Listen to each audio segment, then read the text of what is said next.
Hello students, this is class 8 and now we are going to start our new chapter which is taken from biology and the name is reproduction in animals.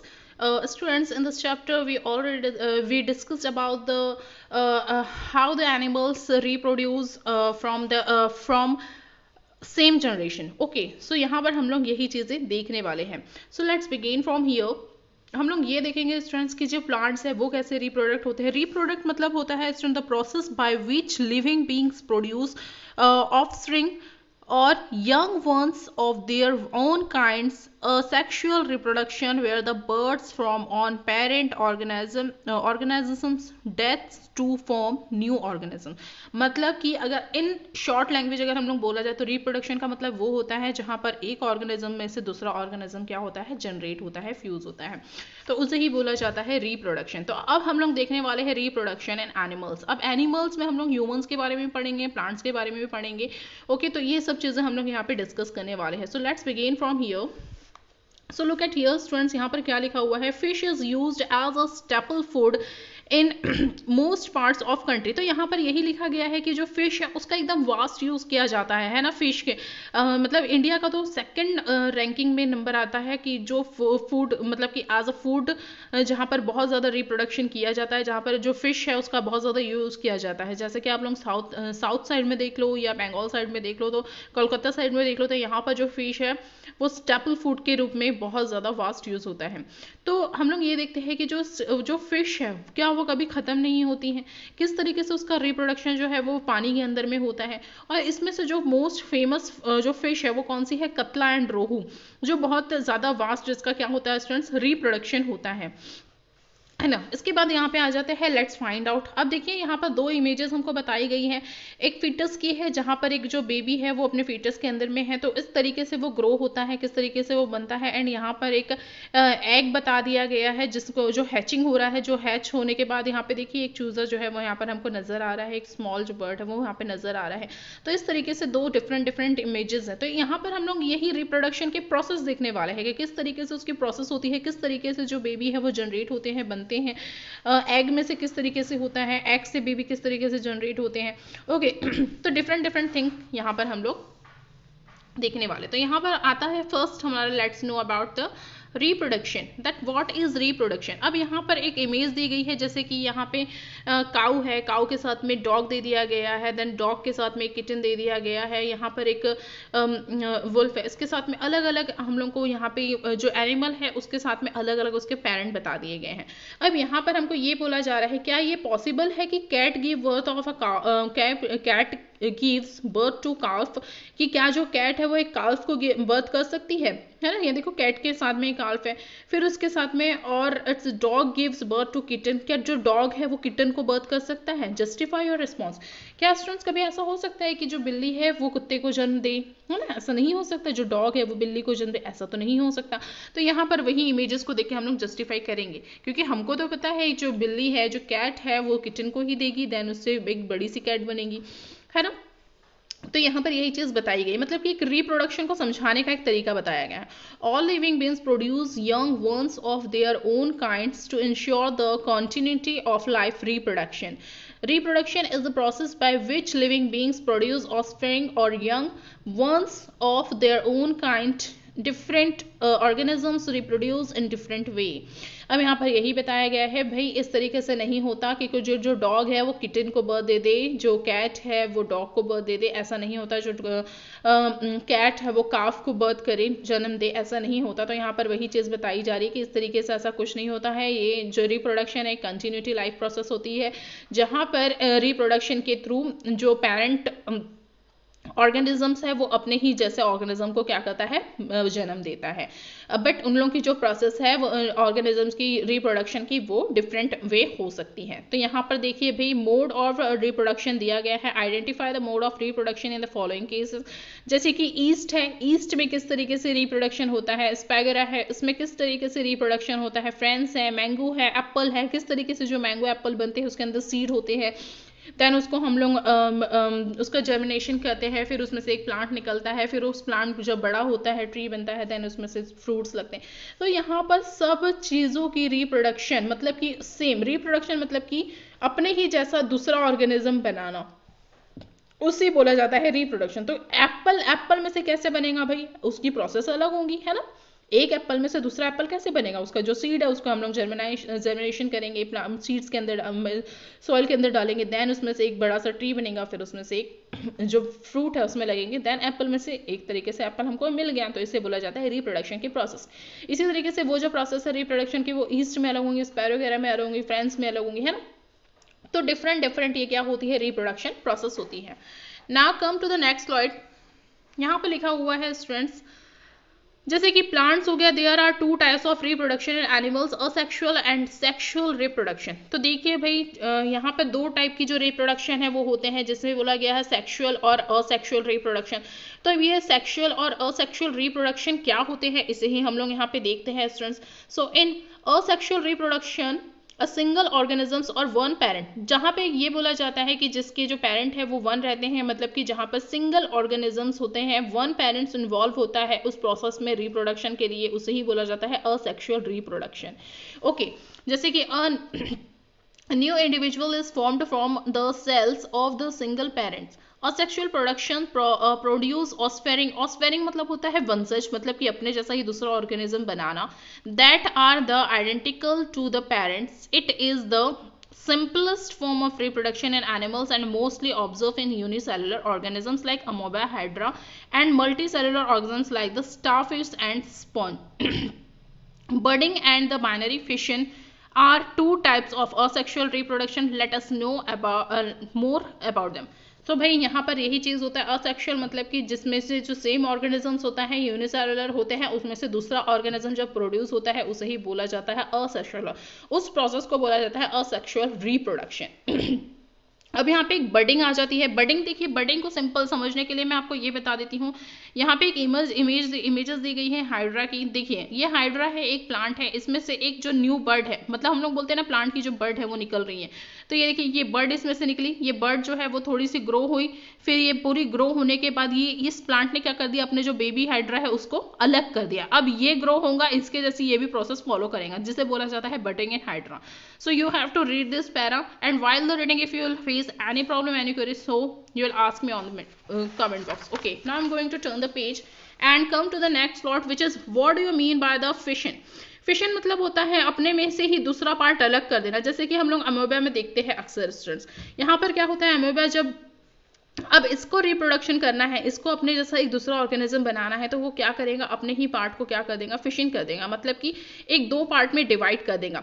तो इसके binary fission होते हैं, मतलब कि अपने आप को 2 part में डिवाइड करना। देखिए ये एक क्या है, पेरेंट अमोबिया है, इसमें से क्या हो रहा है, एक न्यूक्लियस बीच में बना हुआ है, न्यूक्लियस ऑलवेज सेंटर में होता है। फिर इसमें से एक जो अमोबिया है वो क्या हो रहा है, डेवलप हो रहा है, इसके अंदर ग्रूव जो है वो डेवलप हो रहा है। देन फिर क्या हो रहा है, इसका डिवीजन हो रहा है।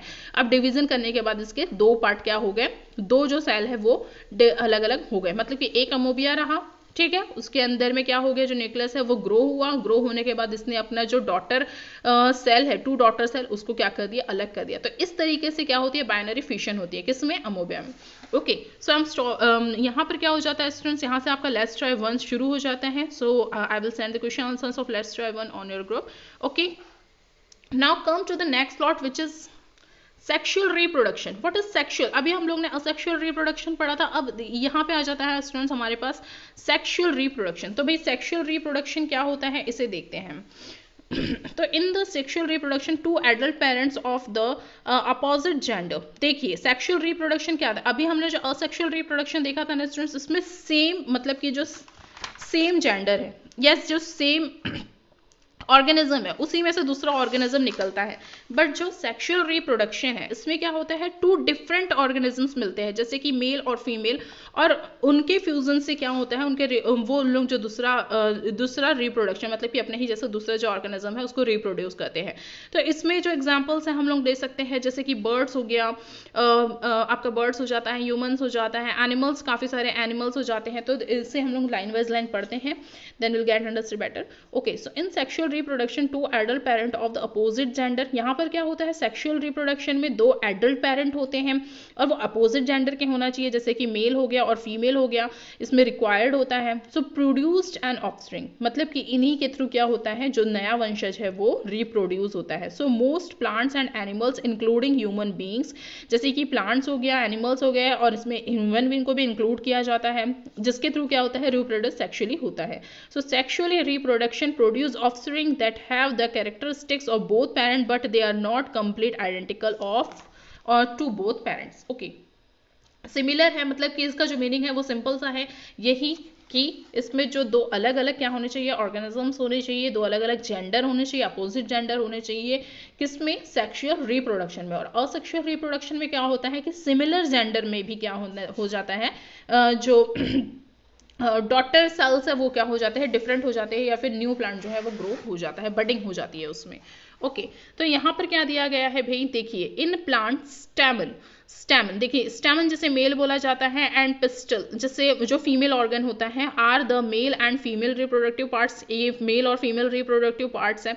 Okay, respectively that they take part in the sexual reproduction. Pollen and ovule are the gametes produced by another and ovary of the flowers respectively. तो इस तरीके से इन दोनों का जब फ्यूजन होता है तो इसमें से ये हमारे जो न्यू ओवल है और जेमेट्स से ये क्या होते हैं, प्रोड्यूस्ड होते हैं। Okay, similarly in sexual reproduction of animal both male and female individually process special reproductive cells called the gametes. So the female gametes is usually called the ovum और egg and male gametes is usually called the sperm. जो female होता है उसके जो sperm होते हैं या फिर उसके जो जेमेट्स होते हैं उसे ओवम बोला जाता है, एंड जो मेल होते हैं उसके जेमेट्स को स्पर्म बोला जाता है। Okay, so the organisms that has only one sex organ to produce only one type of gametes is called the unisexual. Okay, for example जैसे कि ह्यूमन हो गया, ह्यूमन बींग्स हो गई, फ्रॉग हो गया, फिश हो गई, बर्ड्स हो गए, एंड रेप्टाइल हो गया, ये क्या होते हैं, यूनिसेक्सुअल होते हैं। यूनिसेल्युलर नहीं है students, this is the unisexual. Okay, so don't be confuse.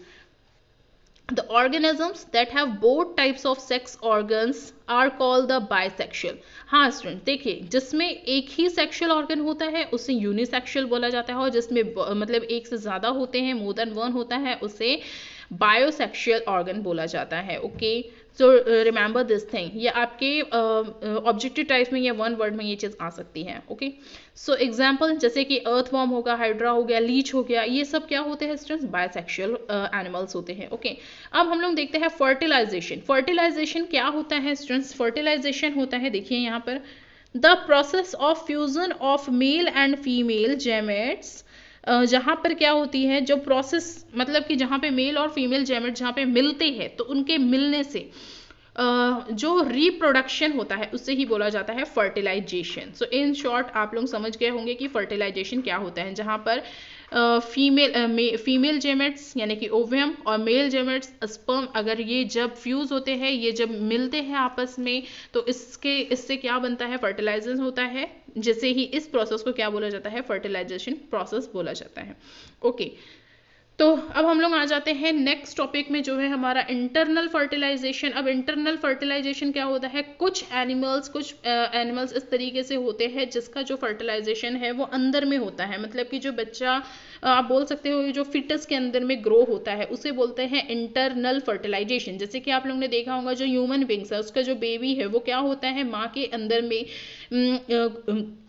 Foetus में क्या होता है, वो ग्रो होता है ना, फीमेल में हो गया, या फिर काफ़ी सारे जैसे आप लोगों ने देखे होंगे कैट के जो बेबीज रहते हैं, गोट के जो बेबीज रहते हैं, काऊ, डॉग, ये सब क्या होते हैं, माँ के जो कोख रहती है उसके अंदर में वो लोग क्या होते हैं, ग्रो होते हैं, देन बाहर में आके उन लोग फिर अपना जो बॉडी है उसका डेवलपमेंट होता है। ओके, तो इसे बोला जाता है इंटरनल फर्टिलाइजेशन। अब एक्सटर्नल फर्टिलाइजेशन क्या होता है भाई, जैसे कि फ्रॉग हो गया, फिश हो गई, अपनी कॉक हैन होगी, तो ये लोग क्या करते हैं, अंडे देते हैं, है ना, ये लोग क्या करते हैं, अंडे देते हैं, देन फिर उसमें हैचिंग होती है और फिर उसमें से उनके जो बेबीज है वो बाहर आते हैं, तो इससे बोला जाता है एक्सटर्नल फर्टिलाइजेशन। मतलब कि जो बाहर में क्या होते हैं, ग्रो होते हैं, ठीक है, अंदर में ग्रो होने वाले जो एनिमल्स है उसे इंटरनल फर्टिलाइजेशन बोला जाता है, और बाहर में जो होते हैं ग्रो उसे एक्सटर्नल फर्टिलाइजेशन बोला जा सकता है। नेक्स्ट हमारा आ जाता है ओविपेरस एंड वेविपेरस एनिमल्स। अब ये क्या होते हैं भाई, इसे देखते हैं हम लोग। स्टूडेंट्स यहाँ पे एक चार्ट दिया गया है, so you have to fill this chart. Okay, अब आ जाते हैं हम लोग अपने नेक्स्ट स्लॉट में, जहाँ पे दिया गया है ओविपेरस एंड नेक्स्ट दिया गया है हमारा वाइपेरस। तो देखते हैं यहाँ पे, this animals lay eggs from which young ones develop, मतलब ओविपेरस एनिमल्स वो होते हैं जो अंडे देते हैं। ओके, एंड वाइपेरस जस्ट इसके अकॉर्डिंग जो बच्चों को जन्म देते हैं। फिर आ जाता है development of a baby happens inside the egg. ऐसे एनिमल्स जो अपने अंदर में इनसाइड में जो बेबी है उसको क्या करते हैं, डेवलप करते हैं, उसे बोला जाता है outside the body of the mother animal. फिर उसके बाद मतलब कि अंडे देते हैं और बाद में लोग क्या करते हैं, बच्चों को ग्रो करते हैं। यहाँ पर क्या होता है, इंटरनल एक्सटर्नल बॉडी पार्ट में ही क्या होने लगते हैं, बच्चे जो है वो ग्रो होते हैं। तो स्टूडेंट्स आप इसे रीड कीजिएगा और फिर देखिएगा, क्योंकि यहाँ पर अभी जो मैंने आपको बैक में समझाया है पूरे उसी के पॉइंट लिखे गए हैं, ठीक है। और इमेज देख के भी हम लोग इतने अच्छे से समझ सकते हैं कि एक्चुअली में दोनों में क्या डिफरेंसेस हैं। So don't be confuse. Okay, now come to the next slot. यहाँ पर लिखा हुआ है स्टूडेंट्स नेक्स्ट पार्ट मेटामोफेरेसिस। मतलब क्या होता है स्टूडेंट, चेंजेस आफ्टर बर्थ, मतलब किस तरीके से जो ह्यूमंस है उसमें चेंजेस आता है, किस तरीके से जो एग्स रहते हैं उसमें चेंजेस आता है, इसी को हम लोग को देखना है। जैसे कि अगर हम लोग silk fibre produce from silk moth, अगर हम लोग देखें कि सिल्क फाइबर किस तरीके से प्रोड्यूस होता है सिल्क मोथ में से, तो पहले वो एग बनता है, देन प्यूपा बनता है, देन एडल्ट सिल्क मोथ बनता है। इस तरीके से ये पूरी जो प्रोसेस है वो क्या होती जाती है, बनती जाती है। तो इसे ही बोला जाता है मेटामोफोसिस। ओके, सो यानी कि इसका मतलब यही होता है कि किस तरीके से, देखिए, the process by which an animal undergoes several change in its body structure after birth, है ना। तो आफ्टर बर्थ किस तरीके से जो उसका बॉडी स्ट्रक्चर है उसमें चेंजेस आता है, उसे ही यहाँ पर बताया गया है। Now come to the next plot which is life cycle of a frog. जो लाइफ साइकिल है वो फ्रॉग की वो किस तरीके से होती है, इसको one by one line wise line read करने से बेटर है कि हम लोग इस इमेज को अच्छे से समझें। इस इमेज में देखिए स्टार्टिंग कहाँ से हुई है, देखो क्लस्टर ऑफ एग, मतलब कि जो एडल्ट फ्रॉग है वो किस तरीके से एग देता है, फिर उसका जो सिंगल एग है वो इस तरीके से दिखता है, देन लार्वा टेडपॉल बनता है। लार्वा टेडपॉल के बाद वो टेडपॉल जो है वो ग्रो होता है, then it loss its tails. अब जैसे ही वो बड़ा होता है ना, मतलब जो फ्रॉग है वो बड़ा होते जाता है, तो उसकी जो टेल है, देखिए ये जो टेल है ये बनी हुई है, वो क्या, देखो अभी फिश के शेप का वो नजर आ रहा है हमें, है ना, फिश के शेप का नजर आ रहा है। बट जैसे ही वो थोड़ा ग्रो हो जाएगा, बड़ा हो जाता है, तो उसकी जो टेल है वो क्या होता है, अपने आप हट जाती है, मतलब कि वो एक उसका शेप ले लेती है, जिसे हम लोग मेंढक बोलते हैं, फ्रॉग बोलते हैं। ओके, तो ये होती है लाइफ साइकिल ऑफ फ्रॉग। किस तरीके से पहले वो क्या रहता है स्टूडेंट्स, एग बनता है, देन सिंगल एग बनता है, देन लार्वा टेडपॉल बनता है। फिर जो लार्वा टेडपॉल है वो टेडपॉल ग्रोज लेग्स, मतलब कि इसके जो लेग्स है वो क्या हो जाते हैं, ग्रो हो जाते हैं। देन जब वो थोड़ा ग्रो हो जाता है, अच्छा खासा ग्रो हो जाता है, तब उसकी जो टेल है वो क्या हो जाती है, वहां से हट जाती है। ओके, और फिर देखिए ये जब एडल्ट फ्रॉग हो गया तो इसकी टेल कंप्लीटली हट चुकी है। तो आप लोगों को ये जो इमेज है लाइफ साइकिल ऑफ फ्रॉग का, ये बनाने के लिए आ सकता है एग्जाम में। Okay, so first you have to read this. इसके बाद आ जाती है students life cycle of a butterfly. देखिए बटरफ्लाई में किस तरीके से लाइफ साइकिल होती है, ये हम लोग ने सिल्क मोथ के टाइम पर भी पढ़ा था। ज़रूरत से ज़्यादा मुझे इसको समझाने की मतलब कि ये नेसेसरी नहीं है कि इतना मैं आपको समझाऊं। देखिए स्टेज फर्स्ट में क्या दिया हुआ है, बटरफ्लाई लेज एन एग, किस तरीके से जो बटरफ्लाई है उसने अंडे दिया हुआ है। देन उस अंडे जब वो जो एग है वो जब हैचेज हो जाते हैं, हैच हो जाते हैं, तो फिर किस तरीके से उसके अंदर से जो कैटरपिलर है वो बाहर आ जाती है। एग हैच होना मतलब कि जब वो अंडे फूटते हैं। ओके, फूटने के बाद मतलब कि जब वो खुद ही जब वो प्रोसेस होती है अंदर में, जब जो कैटरपिलर है वो डेवलप हो जाती है, तो वो अंडे को क्या कर देती है, हैच कर देती है। ओके, देन फिर क्या हो जा रहा है, देखिए ये जो कैटरपिलर है मेक्स कोकोन, किस तरीके से उसने कोकोन बना लिया, अपने आप को पूरा कवर कर लिया है। देन फिर इस टाइप की प्रोसेस होती है और फिर वो इस टाइप से एक बटरफ्लाई बन जाती है।